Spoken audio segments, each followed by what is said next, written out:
Hey, welcome back to Bobblehead George, and today we are at Revolutionary War Weekend at George Washington's Mount Vernon, and we are excited to have the opportunity to sit down with Ona Judge, who is Martha Washington's personal maid. Thank you for joining us today, Ona. Yes, of course. Welcome, my friends. So I was wondering if you could just describe what your daily life was like at Mount Vernon. Yes, so my day would start at about 4 o'clock in the morning. As most of the enslaved people that work in the house, that's when most of us are up. I do believe the cook staff is up at about 3:30 for the ovens need to be heated and all of that. But my day starts at about 4 o'clock. I'm dressed. I've had my first meal of the day, and then Martha Washington is up at about 5:30, 6 o'clock. Then I have her dressed, I do her hair, her makeup if she wants it. She'll give me instructions on what to do for the day. Breakfast is served at 7 o'clock in the morning for the Washingtons and their guests, so that's about an hour, and during that I clean Martha Washington's room, make her bed, change her bed linens if needed, empty chamber pots and all of those things. Then throughout the day, it's either more cleaning, more tending to Martha Washington's things. Sometimes Martha Washington will want to go and visit neighbors or anything like that, so sometimes I would accompany her. But I'm also a seamstress when I'm not tending to any of those other things, and so, in fact, all of the enslaved seamstresses here at Mount Vernon, we are responsible for clothing all 300 enslaved people across the estate, so we are quite busy. My quotas are not as high as the other seamstresses, but I do have quotas. And then by about mid-afternoon or so, Martha Washington will need another change of clothes, for dinner is served at 3 o'clock in the afternoon and is a 3-hour-long formal affair. So one must be dressed for dinner, so I will dress her, continue to work, or hopefully have time to have my dinner, my second meal of the day. And then the Washingtons retire to bed at about 9:30, 10 o'clock, and then I meet Martha Washington in her dressing room. I undress her, dress her in her night clothes, take her hair down, brush her hair out, do whatever else she could possibly want of me, and then I'm dismissed at about 10:30, 11 o'clock at night. Then, of course, at that point, I'm free to do whatever I choose. You can imagine I'm going to bed myself. Can you describe your relationship with Martha Washington and the other enslaved people at Mount Vernon? Yeah, so I will speak on my relationships with the other enslaved people here. Of course, I interact more so with those of us that work in the house. In fact, we all live together in a building called the House for Families. But it is called that because if you are married and have children, they live in the House for Families with you. So when I became the personal maid at the age of 10, so I had to move from my mother's cabin into the House for Families. Luckily, not entirely on my own. My oldest half-brother, Austin, he was a waiter for the Washingtons, so he was already in the House for Families with his wife, Charlotte, and his 3 children. So I was able to just stay with them. But of course, it did not take me very long to miss my mother's one-room cabin, where it was just myself and my younger sister, Philadelphia, and our mother, of course, sharing that space. But Austin and his wife, Charlotte, I would say they're the family members I am closest with. And in fact, Austin will also travel with the Washingtons to New York City and Philadelphia during the presidency. So Austin's the family member I spend the most time with. But very luckily for me, my mother and my sister Philadelphia, we are all here on Mansion House Farm. Mount Vernon's made up of 5 farms, and so I have 2 other older siblings, Tom and Betty. Tom works at the distillery and grist mill, and my sister Betty works on Dogue Run Farm. So they live elsewhere, but do not see them quite as often. But I'm also quite close with the other seamstresses in the home, and then of course all of the other maids. They've been training me to do my job since I became the personal maid, so I'm quite close with them. Don't interact too much with other enslaved people across the state. Of course, the enslaved people on the other farms, I know very little about them. Now, my relationship with Martha Washington. Do you all have pets? Yes. And of course you love your pets quite a lot, yeah. I imagine. But of course you also do control when your pets eat. You control your pet's schedule. I'm sure some people enjoy dressing their pets as well. So I'm sure if you were to ask Martha Washington if she loved me, she will say yes. But I felt more like a pet than a member of her family. She chooses what I wear, she controls what I do throughout the day, and of course if she does not like what I am doing, she is going to say no, and then deal with it however she sees fit. So she's not my favorite person, you can imagine. I know that Mount Vernon is a very large place, multiple farms. Did you ever, during your time here, observe anything or hear any conversations about the outside world beyond Mount Vernon? Oh yes, and of course when the Earl of Dunmore made a proclamation that enslaved people from the plantations of patriots, if they were to flee and then fight for the British, they could earn their freedom. That was certainly conversation. But I was quite young during the Revolution. I was only born in '74, so was a toddler for most of it. But certainly when I became the personal maid, so this is a time when George Washington is home from the war, but before he becomes president, a lot of people come here, and of course they never stop coming. But many conversations were had, and especially a lot of conversations about slavery being had while all of us are in the background and acting as if we're not there. But I do remember 2 Methodist ministers came here to Mount Vernon urging George Washington to support some form of petition they were wanting to bring to the Virginia General Assembly in order to start having Virginia start taking steps towards ending slavery. And George Washington, unfortunately, did not want to be a part of it. And so that was certainly a discussion had for many, many days after. And of course, when the Marquis de Lafayette came, I think that was the same year I began working in the house. You can think of that as 1784. Now, I did not hear this discussion. I was not usually in the room. I did not interact with George Washington as much as people might think. But it was certainly a conversation that we would hear all the time.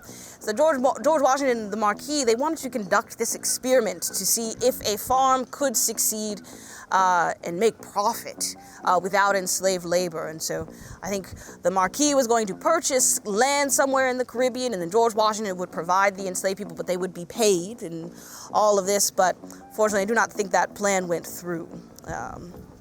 So yes, I certainly heard things, but it was usually the waiters, and George Washington has a personal attendant called the valet. They're hearing much more of those stories than I am. Martha Washington dotes on her grandchildren, so I hear more about them than anything else. So we know that when you were about 22, you gained your freedom. Yes. Yes, that's when Washington was in the end of his presidency, and Washington served as president in Philadelphia because Washington, D.C. didn't exist yet. Yes, yes. So can you tell us about that? Like, what was that like for you? Like, how did you gain your freedom, and what was that experience? My self-emancipation had a few steps. I think one facet of the success was the location. I was, of course, in Philadelphia. And Philadelphia, during the time of George Washington's presidency, was home to the largest population of free black people than anywhere else in the country. So with that, of course, comes a very large abolitionist population.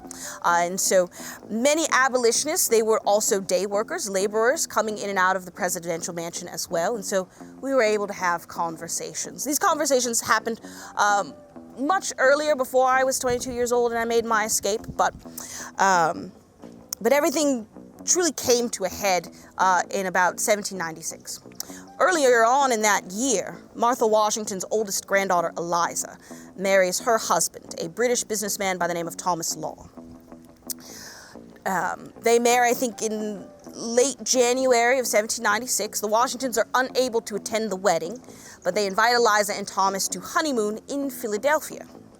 They arrive about late April, early May of the same year, and it is at this time I discover Martha Washington wants to gift me to Eliza as a wedding present. And now, if you know anything about Martha Washington's 4 grandchildren, they are the most spoiled children on the face of the earth, and Eliza is the worst out of all of them. So I was quite determined to not work in her home, but I knew the Washingtons were preparing to return home to Virginia for the summer, and I had a feeling if I was to go with them, I was not going to make my way back to Philadelphia. So I finally took up the plan for those abolitionists for their assistance for helping me escape. They purchased me passage on a ship. They said all I had to do was be on that ship before it left Philadelphia. The Washingtons still have those 3-hour-long dinners, even in Philadelphia. And so while in Philadelphia, that is 3 hours I have to myself. I do not have the constant labor that is home at Mount Vernon. And so I'd often go and run errands during that time. But on May 21st, 1796, the Washingtons sit down for their meal. I excused myself from the house, which I'd done plenty of times before, so no one thought it strange or suspicious. But of course, instead of running any errands that day, I get on that boat and I make my way to Portsmouth, New Hampshire. After you freed yourself, how do you support yourself? What kind of work did you find? Yes, I am able to find maid work, domestic work. Those were skills I readily had available. Found work as a laundress. I did want to be a seamstress for, like I said, I was a seamstress for the Washingtons as well. And in fact, I think it's the only thing Martha Washington ever complimented me on. So I like to think I'm a fairly good seamstress. But unfortunately, if you want to be a new seamstress in a new city, you need references, someone who can vouch for your work. And Martha Washington would have been my only reference, and I was not going to use her. So my dreams of being a seamstress were short-lived, unfortunately. However, but not too long after living in Portsmouth, of that fall, I think, is when I meet my husband, Jack Staines, and together we marry in January of 1797. So Jack is a sailor, so he has quite a substantial income, and so with the two of us together, we don't live the most lavish of lives, but we can be quite comfortable in Portsmouth. Outside of any financial struggles, what other obstacles as a free woman did you face? Yes. So, even though I was a free woman, I, of course, was only allowed to take on, or was only able to find domestic work, manual labor, never anywhere permanent. I was working a lot of temporary jobs. I also did not learn to read and write until I was 22 as a free woman in Portsmouth. And even then, I was not the strongest reader or writer. So my options for financial success were very limited.